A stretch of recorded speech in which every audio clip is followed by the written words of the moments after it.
ವೀಕ್ಷಕರೇ, ಈ ಒಂದು ವಿಡಿಯೋದಿಂದ ಅದೆಷ್ಟೋ ಜನರಿಗೆ ಲಾಭವಾಗುವಂಥದ್ದು ಮತ್ತು ಯಾವ ಜಿಲ್ಲೆಗೆ ಈ ಒಂದು ಗೃಹಲಕ್ಷ್ಮಿ ಯೋಜನೆ ಹಣವು ಸಿಗುವಂಥದ್ದು ಅಂತ ಕೂಡ ನಾನು ನಿಮಗೆ ಹೇಳ್ತೇನೆ. ಯಾರು ಕೂಡ ಸ್ಕಿಪ್ ಮಾಡಿ ನೋಡಬೇಡಿ. ಸ್ಕಿಪ್ ಮಾಡಿ ನೋಡೋದ್ರಿಂದ ಈ ಒಂದು ಮಾಹಿತಿ ನಿಮಗೆ ಅರ್ಥವಾಗೋದಿಲ್ಲ ಮತ್ತು ತಿಳಿಯೋದಿಲ್ಲ. ವೀಕ್ಷಕರಲ್ಲಿ ಸರಿಯಾಗಿ ಕೇಳಿಸ್ಕೊಳ್ಳಿ. ಹಲವಾರು ಜಿಲ್ಲೆಗೆ ಈ ಒಂದು ಹಣ ಸಿಗುವಂಥದ್ದು. ಹೌದು ವೀಕ್ಷಕರೇ, ಈ ಒಂದು ಗೃಹಲಕ್ಷ್ಮಿ ಯೋಜನೆಯ 2,000 ರೂಪಾಯಿ ಹಣ ಒಟ್ಟಿಗೆ ಇವತ್ತು ಸಿಗುವಂಥದ್ದು. ಈ ಒಂದು 3 ತಿಂಗಳ ಪೆಂಡಿಂಗ್ ಇರುವ ಈ ಒಂದು ಹಣವನ್ನು ಈ ತಿಂಗಳಲ್ಲಿ ಒಟ್ಟಿಗೆ 6,000 ರೂಪಾಯಿ ಹಣವನ್ನು ಪೆಂಡಿಂಗ್ ಇತ್ತಲ್ವ, ಆ ಹಣವನ್ನು ಇವಾಗ 2,000 ರೂಪಾಯಿ ಆಗಿ ಹಾಕ್ತಾ ಇರುವಂಥದ್ದು. ಹೌದು ವೀಕ್ಷಕರೇ, ಒಟ್ಟಿಗೆ 6,000 ರೂಪಾಯಿ ಹಣವನ್ನು ಇದೇ ತಿಂಗಳಲ್ಲಿ ಹಾಕ್ತೀವಿ ಅಂತ ಕೂಡ ಸ್ವತಃ ಲಕ್ಷ್ಮೀ ಹೆಬ್ಬಾಳ್ಕರ್ ಮೇಡಮ್ ಅವರೇ ಸ್ಪಷ್ಟವಾಗಿ ಹೇಳಿದರು.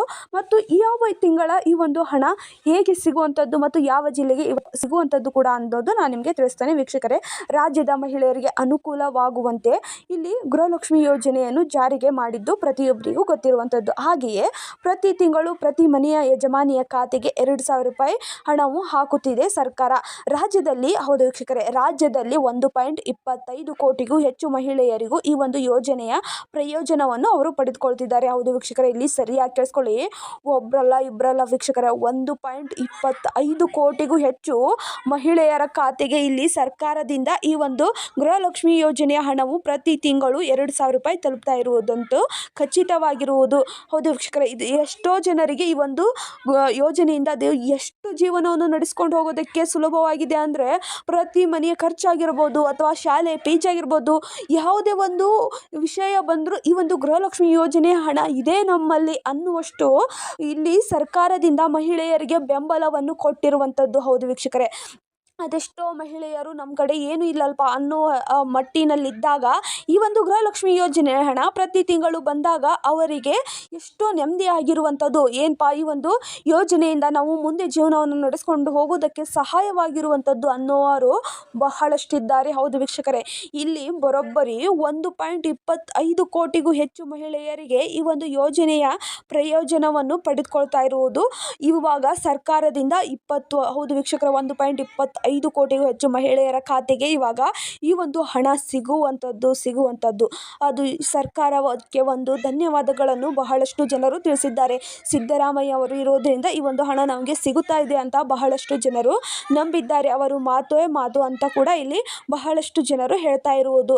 ಹೌದು ವೀಕ್ಷಕರೇ, ಇನ್ನು ಈ ಒಂದು ಯೋಜನೆಯ ನೋಂದಾಯಿಣಿ ಅರ್ಹ ಫಲಾನುಭವಿಗಳ ಖಾತೆಗೆ ಪ್ರತಿ ತಿಂಗಳು 2,000 ರೂಪಾಯಿ DBT ಮೂಲಕ ಈ ಒಂದು ವರ್ಗಾವಣೆ ಮಾಡಲಾಗುತ್ತದೆ ಅಂತ ಕೂಡ ಸ್ಪಷ್ಟವಾಗಿ ಹೇಳಿದ್ದಾರೆ. ನಾವು DBT ಮೂಲಕ 2,000 ರೂಪಾಯಿ ಪ್ರತಿ ತಿಂಗಳು ಹಾಕ್ತೀವಿ ಅಂತ ಕೂಡ ಇಲ್ಲಿ ಸ್ಪಷ್ಟವಾಗಿ ಹೇಳಿದ್ದಾರೆ. ವೀಕ್ಷಕರೇ, ಈ ಒಂದು ವಿಡಿಯೋನ ಮುಂದುವರಿಸುವ ಮೊದಲು ನೀವೇನಾದರೂ ಮೊದಲನೇ ಬಾರಿಗೆ ನಮ್ಮ ಚಾನಲ್ಗೆ ಭೇಟಿ ನೀಡಿದರೆ ಹಾಗೂ ಯಾರು ಕೂಡ ಇನ್ನೂ ಸಬ್ಸ್ಕ್ರೈಬ್ ಆಗದಿದ್ದರೆ ಈ ಕೆಳಗಡೆ ಕಾಣುವ ಸಬ್ಸ್ಕ್ರೈಬ್ ಬಟನ್ ಮೇಲೆ ಕ್ಲಿಕ್ ಮಾಡಿಬಿಟ್ಟು ಪ್ರತಿಯೊಬ್ಬರು ಕೂಡ ಸಬ್ಸ್ಕ್ರೈಬ್ ಆಗಿ, ಹಾಗೆ ಯಾರೆಲ್ಲ ಈ ಒಂದು ವಿಡಿಯೋನ ನೋಡ್ತಾ ಇದ್ದೀರೋ ಪ್ರತಿಯೊಬ್ಬರು ಕೂಡ ಲೈಕ್ ಮಾಡಿ ನೋಡಿ ಮತ್ತು ನಿಮ್ಮ ಫ್ರೆಂಡ್ಸ್ಗೂ ಶೇರ್ ಮಾಡಿ. ವೀಕ್ಷಕರೇ, ಈ ಒಂದು ಸರ್ಕಾರದಿಂದ ಅದೆಷ್ಟೋ ಜನರಿಗೆ ಲಾಭವಾಗಿರುವಂಥದ್ದು. ಹೌದು ವೀಕ್ಷಕರೇ, ಈ ಕಾಂಗ್ರೆಸ್ ಸರ್ಕಾರ ಅಧಿಕಾರಕ್ಕೆ ಬಂದ ನಂತರ ಇವಾಗ 2 ವರ್ಷ ಕಂಪ್ಲೀಟ್ ಆಗ್ತಾ ಬಂತು. ಈ ಒಂದು ಹಣ ಬಹಳಷ್ಟು ಜನರಿಗೆ ತಲುಪಿದ್ದರಿಂದ ಅದೆಷ್ಟೋ ಜನರು ಖುಷಿಯಾಗಿರುವುದು ಖಚಿತವಾಗಿರುವಂಥದ್ದು.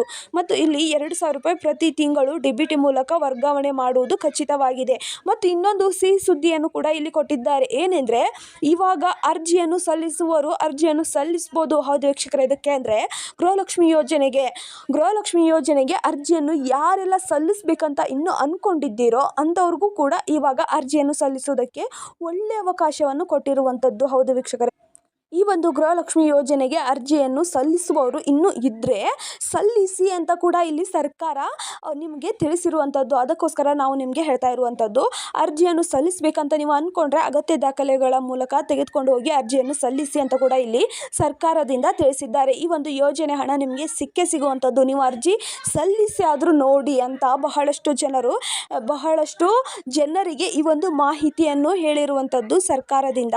ಅದಕ್ಕೋಸ್ಕರ ಯಾರೆಲ್ಲ ಅರ್ಜಿಯನ್ನು ಸಲ್ಲಿಸಬೇಕಂತ ನೀವು ಅಂದ್ಕೊಂಡಿದ್ರು ನೀವು ಅರ್ಜಿಯನ್ನು ಸಲ್ಲಿಸಿ ಅಂತ ನಾನು ನಿಮ್ಮಲ್ಲಿ ಹೇಳಬಲ್ಲೆ. ವೀಕ್ಷಕರೇ, ಈ ಒಂದು ಹಣವನ್ನು ಯಾವ ಜಿಲ್ಲೆಗೆ ಹಾಕ್ತಾರೆ ಅಂತ ಹೇಳೋಕ್ಕಿಂತ ಮುಂಚೆ ಈ ಒಂದು 6,000 ರೂಪಾಯಿ ಹಣವನ್ನು ಇದೇ ತಿಂಗಳು ಹಾಕ್ತಾ ಇರುವಂಥದ್ದು ಮತ್ತು ಜನವರಿ, ಫೆಬ್ರವರಿ ಹಾಗೂ ಮಾರ್ಚ್ ತಿಂಗಳ ಹಣವನ್ನು ಇದೇ ತಿಂಗಳಲ್ಲಿ ಇವಾಗ ಹಾಕ್ತಾ ಇರುವಂಥದ್ದು. ಹಂತವಾಗಿ ಹೌದು ವೀಕ್ಷಕರೇ, ಹಂತವಾಗಿ DBT ಮೂಲಕ ಪ್ರತಿ ಮಹಿಳೆಯ ಖಾತೆಗೆ ಈ ಒಂದು ಹಣ ತಲುಪ್ತಾ ಇರುವಂಥದ್ದು. ಇಷ್ಟು ಜಿಲ್ಲೆಗೆ ಹಣ ಬಂದ ಬಳಿಕ ಮತ್ತೆ ನಾಳೆ ಒಂದಿಷ್ಟು ಜಿಲ್ಲೆಗೆ ಈ ಒಂದು ಹಣ ಬರುವಂಥದ್ದು ಅಂತ ಕೂಡ ಇಲ್ಲಿ ಸ್ಪಷ್ಟವಾಗಿ ಹೇಳಿರುವಂಥದ್ದು. ವೀಕ್ಷಕರೇ, ಇಲ್ಲಿ ಯಾವ ಜಿಲ್ಲೆಯಲ್ಲಿ ಇಷ್ಟದ್ದು ಕೂಡ ನಾನು ನಿಮಗೆ ಹೇಳ್ತೇನೆ, ಸರಿಯಾಗಿ ಕೇಳಿಸ್ಕೊಳ್ಳಿ. ಇಲ್ಲಿ ಇಷ್ಟು ಜಿಲ್ಲೆಗೆ ಈ ಒಂದು ಹಣ ಬರುವಂಥದ್ದು. ಹೌದು ವೀಕ್ಷಕರೇ, ಶಿವಮೊಗ್ಗ ಜಿಲ್ಲೆ, ತುಮಕೂರು ಜಿಲ್ಲೆ, ಉಡುಪಿ ಜಿಲ್ಲೆ ಮತ್ತು ಉತ್ತರ ಕನ್ನಡ ಜಿಲ್ಲೆ ಮತ್ತು ಯಾದಗಿರಿ ಜಿಲ್ಲೆ, ಹಾಗೂ ಇಲ್ಲಿ ಬಳ್ಳಾರಿ ಜಿಲ್ಲೆ, ಬೆಳಗಾವಿ ಜಿಲ್ಲೆ, ಬೀದರ್ ಜಿಲ್ಲೆ ಮತ್ತು ವಿಜಯಪುರ ಜಿಲ್ಲೆ ಮತ್ತು ಇಲ್ಲಿ ಚಿತ್ರದುರ್ಗ ಜಿಲ್ಲೆ, ಗದಗ ಜಿಲ್ಲೆ ಮತ್ತು ಕಲಬುರಗಿ ಜಿಲ್ಲೆ. ಹೌದು ವೀಕ್ಷಕರೇ, ಇಷ್ಟು ಜಿಲ್ಲೆ ಮಹಿಳೆಯರಿಗೆ ಈ ಒಂದು ಹಣ ಬಂದ ಬಳಿಕ ಮತ್ತೆ ನಾಳೆ ಒಂದಿಷ್ಟು ಜಿಲ್ಲೆಗೆ ಈ ಒಂದು ಹಣ ಬರುವಂಥದ್ದು. ಹೌದು ವೀಕ್ಷಕರೇ, ಇವಾಗ ಈ ಒಂದು ಹಣ ಯಾವ ಕಂತಿನ ಹಣ ಅಂದರೆ 19ನೇ ಕಂತಿನ ಹಣ. ಹೌದು ವೀಕ್ಷಕರೇ, ನಿನ್ನೆ ಹೇಳಿರುವ ಜಿಲ್ಲೆಯಲ್ಲಿ ಈ ಒಂದು ಹಣ ಬಹಳಷ್ಟು ಮಹಿಳೆಗೆ ತಲುಪಿರುವಂಥದ್ದು. ಆದರೆ ಇವತ್ತಿಗೆ ಹೇಳ್ತಾ ಇರುವ ಜಿಲ್ಲೆಗೂ ಇವತ್ತು ಹಾಕ್ತಾ ಇರುವಂಥದ್ದು. ಅದಕ್ಕೋಸ್ಕರ ನಿಮ್ಮ ಬ್ಯಾಂಕ್ ಅಕೌಂಟನ್ನು ಚೆಕ್ ಮಾಡಿಸ್ಕೊಳ್ಳಿ, ಅಥವಾ ಮೆಸೇಜ್ ಬಂದಿರುತ್ತೆ ಅಲ್ವಾ ಫೋನ್ಗೆ, ಅಲ್ಲಾದರೂ ನೀವು ಸರಿಯಾಗಿ ನೋಡ್ಬೋದು ಈ ಒಂದು ಹಣವನ್ನು ನಿಮಗಾಗಿ ಇಟ್ಟಿರುವಂಥದ್ದು. ಅದಕ್ಕೋಸ್ಕರ ಈ ಒಂದು ಹಣವನ್ನು ನೀವು ಪಡೆದುಕೊಳ್ಳಿ ಅಂತ ನಾನು ನಿಮ್ಮಲ್ಲಿ ಹೇಳ್ತೇನೆ. ವೀಕ್ಷಕರೇ, ಈ ಒಂದು ವಿಡಿಯೋನ ಕೊನೆಯವರೆಗೂ ನೋಡಿದ್ದಕ್ಕೆ ಹೃದಯಪೂರ್ವಕ ಧನ್ಯವಾದಗಳು. ಮತ್ತು ಅದಕ್ಕೂ ಮುಂಚೆ ಈ ಪ್ರತಿಯೊಬ್ಬರು ನಿಮ್ಮ ಅಕೌಂಟನ್ನು ಚಾಲ್ತಿಯಲ್ಲಿ ಇಟ್ಟುಕೊಂಡಿರಲೇಬೇಕು ಮತ್ತು ನಿಮ್ಮ ಬ್ಯಾಂಕ್ ಅಕೌಂಟ್ಗೆ ಹೋಗಿ ನೀವು ಅಕೌಂಟನ್ನು ಚೆಕ್ ಮಾಡಿಸ್ಕೊಳ್ಳಿ ಮತ್ತು ನಿಮ್ಮ ಫೋನಲ್ಲಿ ಬಂದಿರೋ ಮೆಸೇಜನ್ನಾದರೂ ನೀವು ಮರಳಿ ಇನ್ನೂ ಒಂದು ಸರಿ ಆದರೂ ಚೆಕ್ ಮಾಡಿಸ್ಕೊಳ್ಳಿ ಅಂತ ನಾನು ನಿಮ್ಮಲ್ಲಿ ಹೇಳಬಲ್ಲೆ. ಏಕೆಂದರೆ ಈ ಒಂದು ಹಣ ಹಾಕ್ತಾ ಇರುವಂಥದ್ದು ಒಟ್ಟಿಗೆ 6,000 ರೂಪಾಯಿ ಹಣವನ್ನು ಇವಾಗ ಹಾಕ್ತಾ ಇರುವಂಥದ್ದು. ಅದಕ್ಕೋಸ್ಕರ ನಿಮಗೆ ಹೇಳ್ತಾ ಇರುವಂಥದ್ದು, ಈ ಒಂದು 18 ಕಂತಿನ ಹಣ ಬಂದ ಬಳಿಕ ಈ ಒಂದು 19ನೇ ಕಂತಿನ ಹಣ ಬರುವಂಥದ್ದು. ಅದಕ್ಕೋಸ್ಕರ 18ನೇ ಕಂತಿನ ಹಣ ಯಾರಿಗೆಲ್ಲ ಬಂದಿದೆಯೋ ಅಂಥವ್ರಿಗೆ ಈ ಒಂದು 19ನೇ ಕಂತಿನ ಹಣ ಹಾಕ್ತಾ ಇರುವಂಥದ್ದು. ನಾ ಹೇಳಿದೆ ಅಲ್ವಾ ಇಷ್ಟು ಜಿಲ್ಲೆಗೆ. ಅದಕ್ಕೋಸ್ಕರ ನಿಮ್ಮ ಬ್ಯಾಂಕ್ ಅಕೌಂಟನ್ನು ಚೆಕ್ ಮಾಡಿಸ್ಕೊಳ್ಳಿ. ಏಕೆಂದರೆ ಏನೋ ಒಂದು ಸಮಸ್ಯೆಯಿಂದ ನಿಮ್ಮ ಫೋನ್ಗೆ ಮೆಸೇಜ್ ಬಂದಿರೋದಿಲ್ಲ. ಅದಕ್ಕೋಸ್ಕರ ನಮಗೆ ಬಂದಿಲ್ಲ ಅನ್ನೋರೇ ಬಹಳಷ್ಟು ಜನರಾಗಿದ್ದಾರೆ. ಅದಕ್ಕೋಸ್ಕರ ಬ್ಯಾಂಕ್ ಅಕೌಂಟಿಗೆ ಹೋಗಿ, ನಿಮ್ಮ ಬ್ಯಾಂಕ್ ಎಲ್ಲಿರುತ್ತದೆಯೋ ಅಲ್ಲಿ ಹೋಗಿ ನಿಮ್ಮ ಅಕೌಂಟನ್ನು ಚೆಕ್ ಮಾಡಿಸ್ಕೊಳ್ಳಿ. ಆವಾಗ ಗೊತ್ತಾಗುತ್ತದೆ ಬಂದಿಲ್ವೋ ಅಂತ.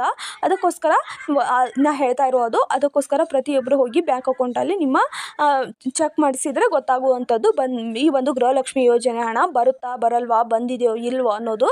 ಅದಕ್ಕೋಸ್ಕರ ಅಷ್ಟೇ. ಧನ್ಯವಾದಗಳು.